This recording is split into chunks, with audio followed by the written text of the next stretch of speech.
ากเสียงสำเนียงตาลพี่น้องเก่าชาวอีสานดนใช่น้อยผู้ร้องทร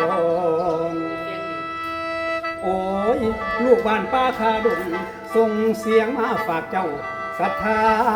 เท่าให้ซอยเชียร์แล้วขอให้ความเอื้อเฟื้อเพื่อแผ่เมตตาจิตญาติกามวลมิตรให้เจอจับน้ำตายไก่บ่ไก่คงจำได้คนผู้ไทยลูกน้ำกำบ้านอยู่รุ่นชาติคำเป็นหมอลำอยู่ขายขันน้ำปลายบ่เปลี่ยนแปลงว่าแปลงทันโอ้โอ้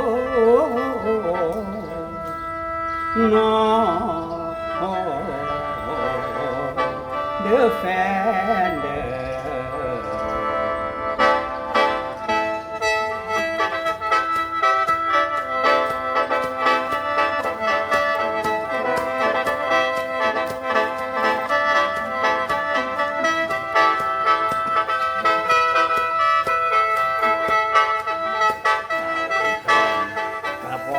แฟนๆเหมือนมิตรทั่วแดนที่เชียร์ดนชัย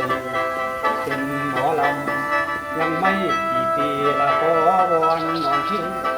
สนับสนุนนึกว่า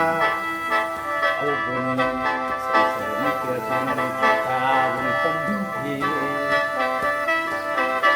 หมอลำคนนี้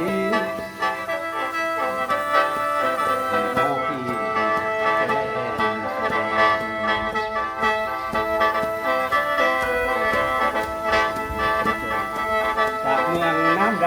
ำคือเป็นหมอลำก็ทำสุดเสียลูกค้าเป็นเพียงผู้ปวงแฟน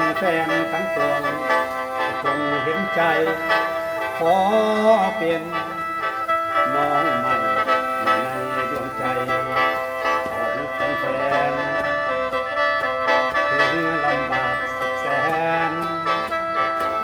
ด้วยความจริงใจ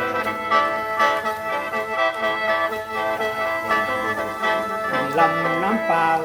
เพราะอยากเป็นดาวเพื่อมาสู่วันยังขาดเพียงผู้ปวงแฟน